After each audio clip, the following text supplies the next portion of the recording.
Siamo giunti alla settima corsa, un confronto sul miglio. Cavalli di 4 anni, Cabras di Casei, comandante V.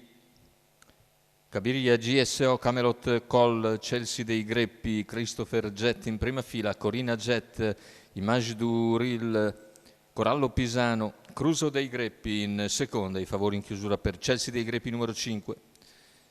Macchina che accelera e stacca.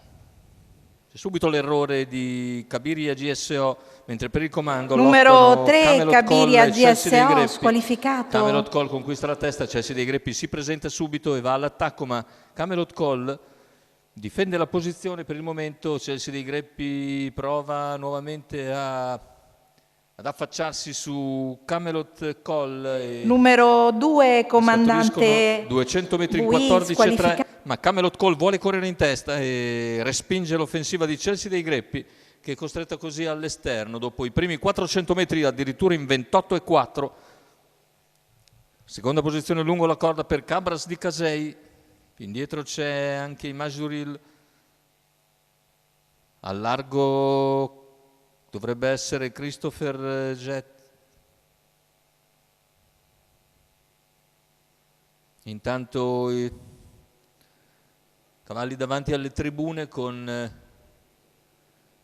percorsi esterne, anche Corallo Pisano che ha anticipato Christopher Jet ed è direttamente in schiena a Chelsea dei Greppi. Se ne vanno i primi 800 addirittura in 58,8, nonostante il 30,4 di secondo quarto. Chilometro che viene completato dalla testa in 1,14,4. C'è lo scatto a questo punto di Corallo Pisano, viene via Corallo Pisano, sorvola Chelsea dei Greppi in calo, si porta su Camelot Col e i due ingaggiano un bel duello a 450 dall'arrivo, prendono vantaggio con Camelot che difende ancora la posizione da Corallo Pisano, i due in lotta inseguiti da Christopher Jet.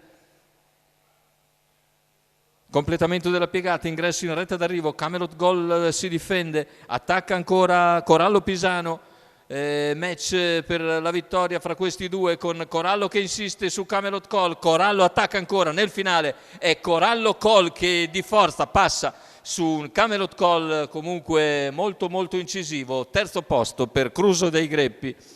1,13,5 il ragguaglio conclusivo con 29,3 a chiudere Marco Volpato che raddoppia in giornata. Corallo Pisano corre davvero molto bene, ma corre molto bene anche Camelot Col che ha fatto partenza con una spesa notevole. Corallo Pisano sul passo però viene nel finale con qualche energia in più dell'avversario, lo piega sul traguardo, una incollatura scarsa di vantaggio sul palo e Marco Volpato raddoppia così il successo ottenuto in precedenza e vince con Corallo Pisano. Il training è quello di Matteo Legnani per conto della scuderia Alto Mare. È tutto per questo convegno di corse dall'ippodromo Arcoveggio, l'appuntamento è per giovedì prossimo.